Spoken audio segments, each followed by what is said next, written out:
नमस्कार दोस्तों, स्वागत है आप सभी का आपके अपने YouTube चैनल निरोग फार्मेसी में। आज के इस वीडियो में डेंगू फीवर में प्रयोग की जाने वाली दवा, इसके कुछ लक्षण और डॉक्टर के द्वारा की जाने वाली इन्वेस्टिगेशन के बारे में बात करेंगे। तो चलिए दोस्तों, आगे हम बात करते हैं डेंगू फीवर, जो कि सभी उम्र में आक्रामक है। डेंगू फीवर को अन्य नाम से भी जानते हैं, जैसे कि अस्थि भंजन ज्वर, ब्रेक बोन फीवर इत्यादि। डेंगू संक्रमणकारी ज्वर है जो प्रायः 7 दिनों तक रहता है और 8वें दिन से राहत मिलना चालू हो जाता है। डेंगू फीवर एक वायरल डिजीज़ है जो एडिस एजिप्टी मच्छर के काटने से होता है। तो चलिए दोस्तों, आगे हम बात करते हैं इन्वेस्टिगेशन के बारे में। डॉक्टर के द्वारा कुछ टेस्ट कराया जाता है, जिसमें सीबीसी टेस्ट किया जाता है, जिसमें प्लेटलेट्स काउंट को देखा जाता है, जो कि एक स्वस्थ मनुष्य में 1.5 लाख से 4.5 लाख के बीच प्लेटलेट्स की मात्रा रहती है। हीमोग्लोबिन की लेवल में भी कमी हो जाती है। लीवर फंक्शन टेस्ट किया जाता है, जो कि ब्लड के द्वारा किया जाता है, जिसमें एसजीपीटी और एसजीओटी की लेवल का पता चलता है। Dengue NS1 antigen test blood के द्वारा की जाती है, जो कि 7 दिन के अंदर किया जाता है, ये पॉजिटिव रहता है।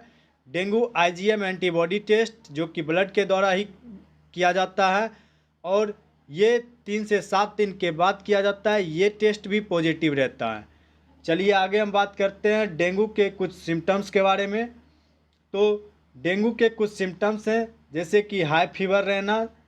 हाई फीवर यानी कि 102 डिग्री से 105 डिग्री फ़ारेनहाइट तक बुखार चला जाता है, जिसमें मरीज़ को ठंड भी लगता है।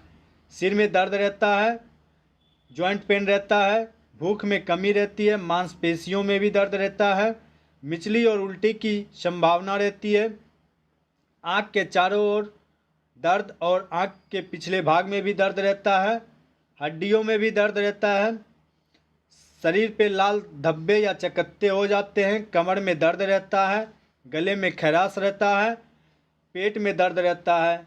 कुछ अदर सिम्टम्स भी हैं, जैसे कि मरीज़ में सुस्तीपन रहता है और नाक से खून भी बहता है। चलिए दोस्तों, आगे हम बात करते हैं डेंगू फीवर के ट्रीटमेंट के बारे में। डेंगू फीवर की कोई स्पेसिफिक मेडिकेशन नहीं है। इसमें लैब रिपोर्ट सिम्टम्स के आधार पर इलाज किया जाता है। सामान्य रूप से जब मरीज को शुरुआत में ओरली ट्रीटमेंट किया जाता है, तो सबसे पहले बुखार कम करने के लिए मरीज को पैरासीटामोल 500 mg की गोली दिन में 2 बार या फिर आवश्यकता पड़ने पर 3 से 4 बार लेने के लिए सलाह दी जाती है। डेंगू फीवर में मरीज को नोज़िया और वोमिटिंग की भी समस्या रहती है, जिसमें ओमेप्राजोल या पेंटोप्राजोल के साथ डोमपेरिडोन के कॉम्बिनेशन की दवा दी जाती है, जिसका डोज मुख्य रूप से खाना खाने से पहले या खाना खाने के बाद 1 गोली दिन में लेने के लिए सलाह दी जाती है। इस दवा का प्रयोग से मरीज को उल्टी की समस्या या पेट के भारीपन से राहत मिलती है और मरीज को भूख लगती है। साथ में ORS और बहुत ज़्यादा लिक्विड पीने के लिए भी सलाह दी जाती है।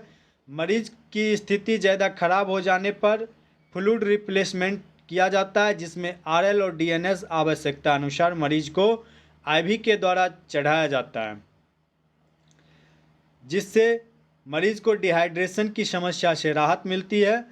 प्लेटलेट्स यानी कि थ्रोम्बोसाइटोपेनिया की कमी हो जाने के कारण कैरिका पपाया लीफ एक्सट्रैक्ट के कॉम्बिनेशन की दवा दी जाती है, जिसका मुख्य रूप से प्लेटलेट्स की कमी को बढ़ाने के लिए प्रयोग किया जाता है, जैसे कि कैरिपिल टैबलेट या प्लाटेंजा टैबलेट।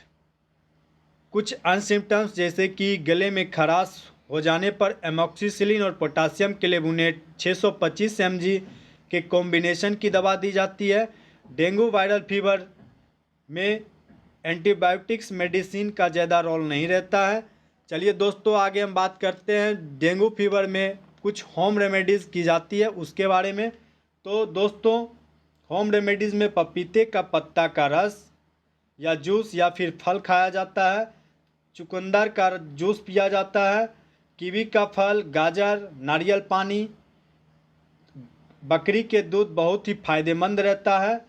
और साथ में दोस्तों तुलसी के पत्ते का रस भी इस्तेमाल कर सकते हैं, जिससे डेंगू में जल्दी राहत मिलती है। दोस्तों डेंगू बुखार 3 प्रकार के होते हैं। पहला नंबर पे साधारण डेंगू बुखार। साधारण डेंगू बुखार कुछ समय बाद जल्द ही ठीक हो जाता है, जिसका अवधि लगभग 5 से 7 दिन तक रहती है। इसमें मरीज को ज़्यादा जोखिम नहीं रहता है। दूसरा डेंगू हेमोरेजिक बुखार, जिसे DHF भी कहते हैं। इसमें नाक, मसूड़ों, शौच या उल्टी में रक्तस्राव होता है, जिसमें मरीज को अत्यधिक जोखिम रहती है। तीसरा डेंगू शॉक सिंड्रोम, जिसे DSS कहा जाता है। DHF के लक्षण के साथ साथ रोगी अत्यधिक बेचैन रहता है, तेज बुखार, त्वचा ठंडा रहता है, रोगी धीरे धीरे होश खोने लगता है और नाड़ी की गति तेज और कमज़ोर महसूस होने लगता है, और साथ में ब्लड प्रेशर लो होने लगता है। मरीज के साथ DHF और DSS जैसी समस्या दिखे या फिर किसी अन्य सिम्टम्स या फिर प्लेटलेट्स में ज़्यादा कमी हो जाए तो डॉक्टर से तुरंत संपर्क करें, जिससे डॉक्टर के द्वारा एक बेहतरीन इलाज किया जा सके और डेंगू फीवर के मरीज़ को जल्द ही डेंगू से राहत मिल सके। दोस्तों डेंगू फीवर का इलाज अपने नज़दीकी डॉक्टर की देखरेख में ही करवाएं तो बेहतर साबित होता है। चलिए आगे हम बात करते हैं। डेंगू फीवर में कुछ सावधानियां बरतनी चाहिए, जैसे कि अपने घर के आसपास मच्छरों को पनपने से रोकें, जैसे कि गड्ढों, नालियों या जहां पानी ठहरता हो उसे साफ करते रहें। फ्रिज के नीचे रखी हुई पानी इकट्ठा करने वाली ट्रे को भी डेली साफ करें। और अंत में एक और सलाह दोस्तों, घर में सोने वक्त मच्छरदानी का प्रयोग अवश्य करें। खास करके जुलाई माह से अक्टूबर माह तक डेंगू का संक्रमण या आक्रामकता बहुत तेज़ रहती है। चलिए दोस्तों, अंत में वीडियो के साथ बने रहने के लिए धन्यवाद। अगर वीडियो अच्छा लगा हो तो हमारे चैनल को सब्सक्राइब, वीडियो को लाइक और शेयर और वीडियो पर कमेंट अवश्य करें, जिससे मैं आपको इसी तरह नए नए दवाओं के बारे में या फिर दवाओं के बारे में या फिर डिजीज़ के ट्रीटमेंट के बारे में जानकारी देता रहूं।